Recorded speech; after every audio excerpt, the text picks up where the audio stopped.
Hello friend, this is Lindsay Law. Welcome to Youth Rising, a gathering place for families to talk about mental health. Last week we talked about the idea that our thoughts create our emotions or our feelings.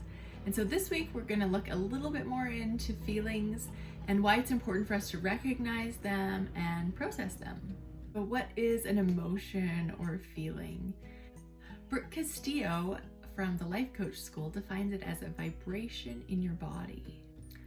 A number of definitions talked about how an emotion is a response to a circumstance or a situation in our life. But as we discussed last week, it's actually our thought about our circumstance that creates the emotion.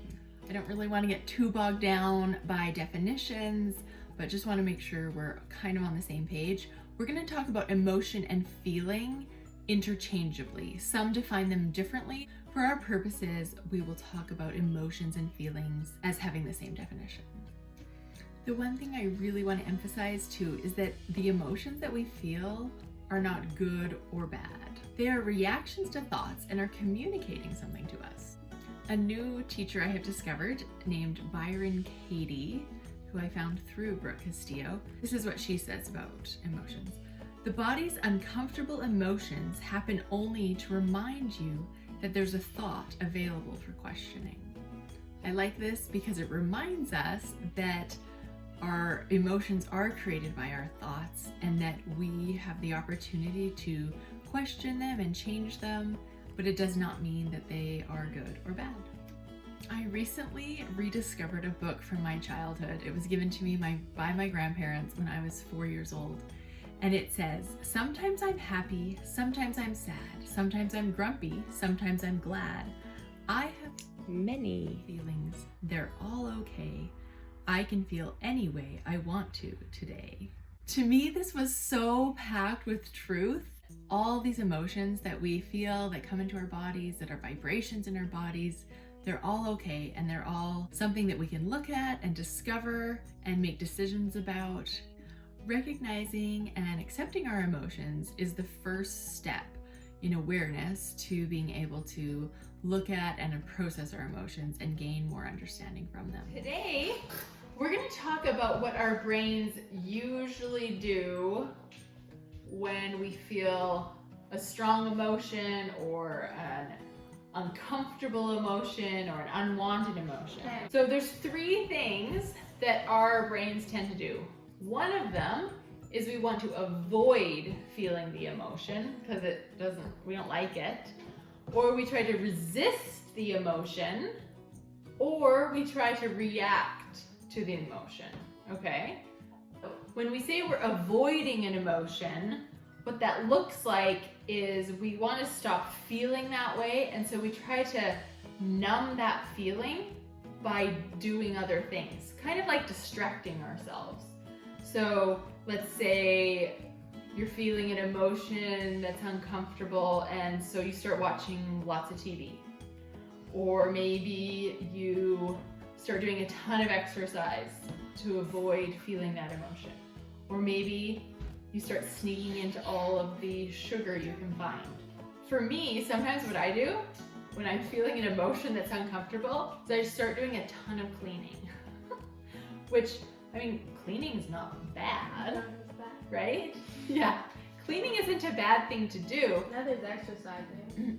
Neither is exercising, but when we use them to avoid an emotion, then it's not really helping us. Have you guys ever noticed yourself avoiding feeling a certain way?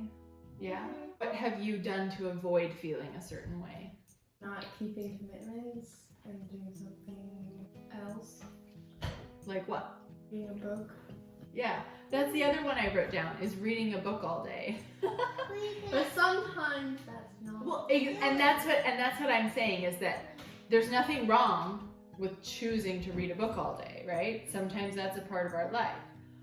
But if we're using reading that book to avoid feeling something, then that's a numbing activity, or we're using it to avoid feeling a certain emotion, okay?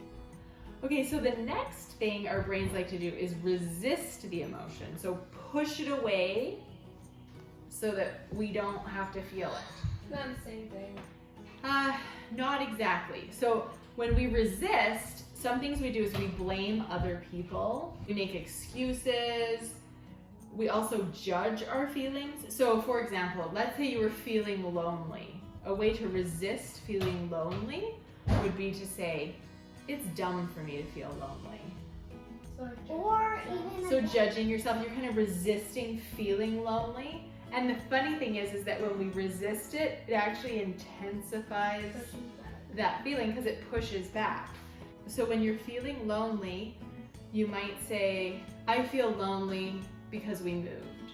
So you kind of blame your feeling on something else, on a certain. Here's another example. The reason I feel sad is because I didn't sleep well. We resist feeling sad by blaming it on a circumstance in our life, instead of just allowing ourselves to feel sad. So for me, for another example, is sometimes I feel anxious.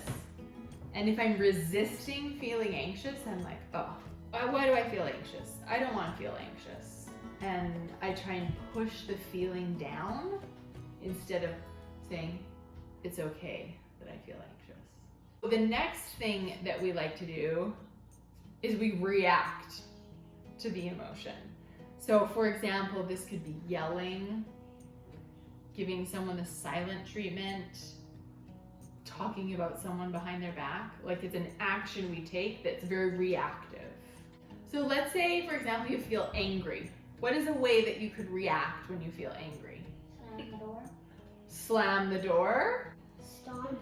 Stomp. Scream at people. Yell and scream.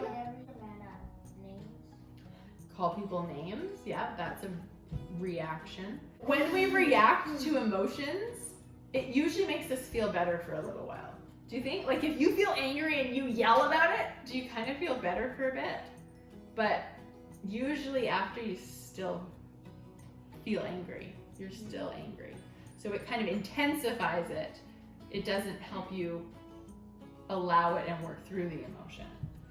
Let's say someone says something to you and you're feeling hurt. You feel offended.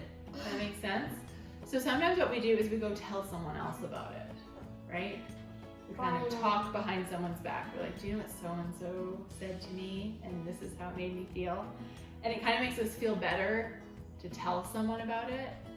But in the end, that's just a reaction to that feeling. Well, so you look at the emotion and you allow yourself to feel hurt. And you're like, wow. That's not very fun. Well, exactly. That's why our brains don't want to do it. Our brains don't want to allow or process the emotion. They want to push it away, avoid it, and react to it. And next week, we're going to talk about how to process and allow our emotions.